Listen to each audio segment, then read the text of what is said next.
Good evening to you, friends. Greg and Liz here with you. So nearly 30 years after he was sentenced to death, a convicted killer was executed in Louisiana tonight. Jesse Hoffman died by nitrogen gas just before 7 o'clock. Prison officials say everything went as planned despite a slew of last-minute legal challenges filed by Hoffman's attorneys. Dion Guillory is live outside Angola covering this one for us tonight. Dion.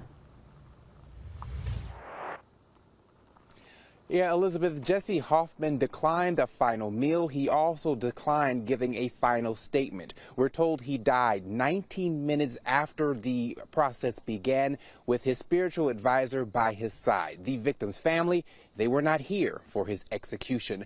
But tonight, the state attorney general says this shows that she and the governor are fulfilling their promise to the people of Louisiana.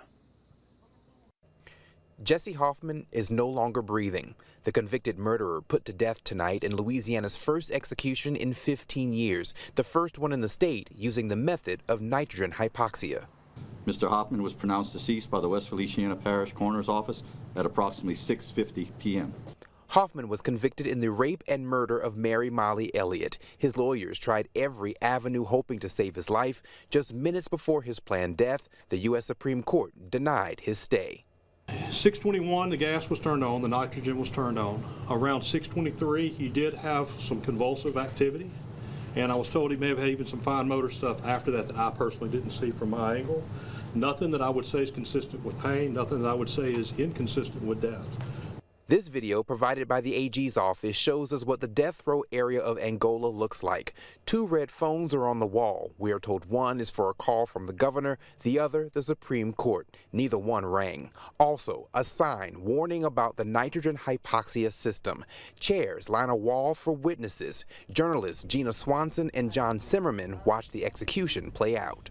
A slight movement between 6:35, 6:37-ish. That was my indication, my impression that there was like a slight something happening still, but you could see that, you know, he was dying, if you will.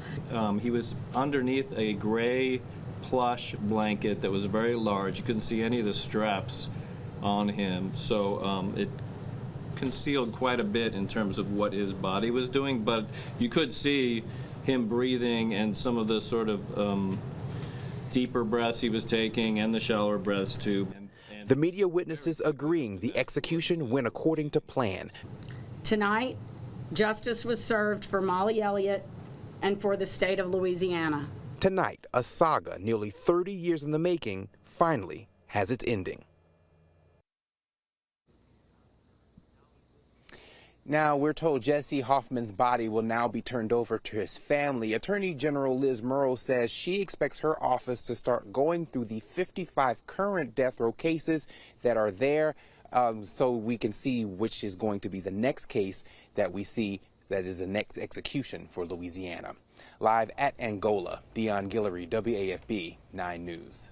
All right, Dion, thank you. So for his part, Governor Jeff Landry tonight released this statement right after Hoffman's death. The governor said, in part, after 28 years, justice was served. The state of Louisiana fulfilled the contract it made with the family and friends of Mary Molly Elliott. If you commit heinous acts of violence in this state, the governor says it will cost you your life, plain and simple. One of Hoffman's attorneys, Cecilia Capel, also released a statement tonight. She says in part tonight the state of Louisiana carried out the senseless execution of Jesse Hoffman. He was a father, a husband, and a man who showed extraordinary capacity for redemption. Governor Landry says he's doing this for the victims, but we have heard directly from the victim family members that killing Jesse will not bring them peace. Now, of course, there's been a lot of back and forth over the legalities before tonight's execution was carried out. We have all of that posted for you on WAFB.com and the 9 News app.